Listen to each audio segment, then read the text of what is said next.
Live from Linden here in Johannesburg, this is Newsfeed. We start with this story. Nicholas Ninow has pleaded guilty to 4 charges against him. The 21-year-old had been accused of raping a 7-year-old girl in the restroom of a Dros restaurant last year. 2 witnesses testified today describing their version of events. Both witnesses claim Ninow was drunk and high on drugs. Newzroom Africa's Sipha Kema joins us live now from the High Court in Pretoria. Sipha, it's a bit confusing to me. Usually when there's a guilty plea, it's the end of the story. But I see beyond the guilty plea by Nicholas Ninow, we've actually had 2 witnesses. Before we get to what the witnesses have had to say, explain to us, what does the guilty plea mean then?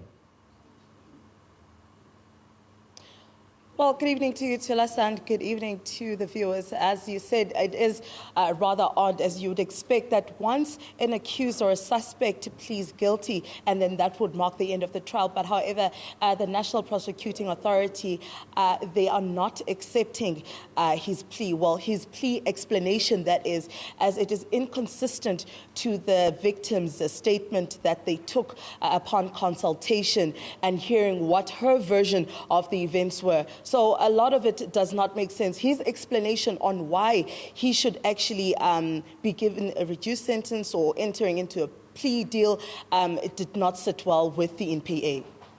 So the result then, Sipha, is that the NPA is proceeding with the trial as if there's no a guilty plea, are they? Including calling those 2 witnesses.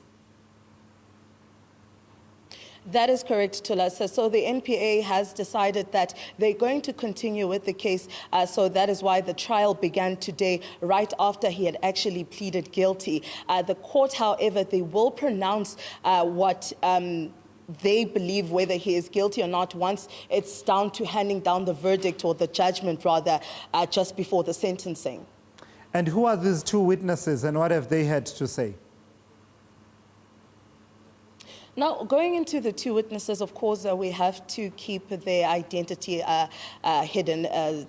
One was the Dros employee who was actually serving Ninow. So she recounted the days of the events of the day and her serving Ninow, how many drinks she served him, and what had actually happened. She was actually present when Ninow was discovered in the bathroom with the 7-year-old.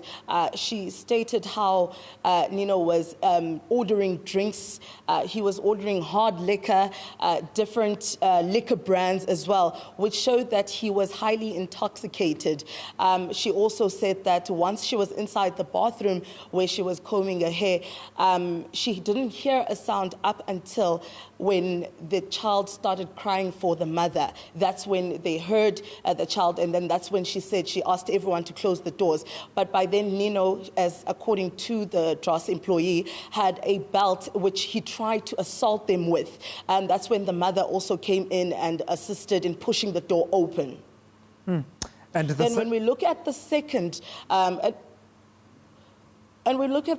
witness, he claims that he has never met Ninow in his life. He met Ninow, before that day. He actually met him in the parking lot, and Ninow said he would like to have a conversation with him. Then Ninow proceeded to actually buy this man drinks, and Ninow was saying sexual behavior towards women, inappropriate sexual behavior towards women, and saying inappropriate sexual things about women while he was intoxicated. And this man also verified what the waitress was saying, was that he was highly intoxicated and he was ordering different liquor brands, especially hard liquor.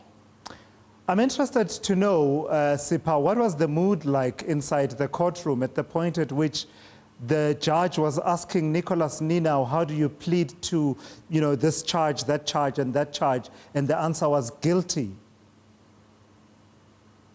Yes. Well, I can tell you one thing, Tilas. What the people that were here, of course, to support the victim and her family, was the advocacy group Not in My Name, as well as the ANC Women's League was also here. As you know, that no one was accepting that plea. Everyone wanted him to actually face the hard hand of the law and not get away with anything or have an easy way out. However, what I can also tell you is that during the second witness's testimony, we saw that Ninow was chuckling a bit in the dock. He seemed to not really take what the witness was saying seriously, and the description of events, he found them rather, I think, amusing, as he was laughing the entire time. However, when the first witness was submitting her testimony, he seemed remorseful. He seemed as though he might just break down, and we also saw Ninow's grandmother sitting in support of him, and she was also emotional the entire time. And yeah, but of course the court and the people that were here to support the victim and her family, they were not having it at all, especially when he seemed remorseful when he was pleading guilty and standing in the dock and making as though he was saying that he is, pleading guilty, he's remorseful. However, no one was buying it. So the trial continues tomorrow, does it? Yes, that is correct, Tilas. The trial does continue tomorrow, where we'll see the state's third witness. So today, overall, they had 2 witnesses taking the stand. All right, thank you so much. That is Newzroom Africa's Sipha Kema.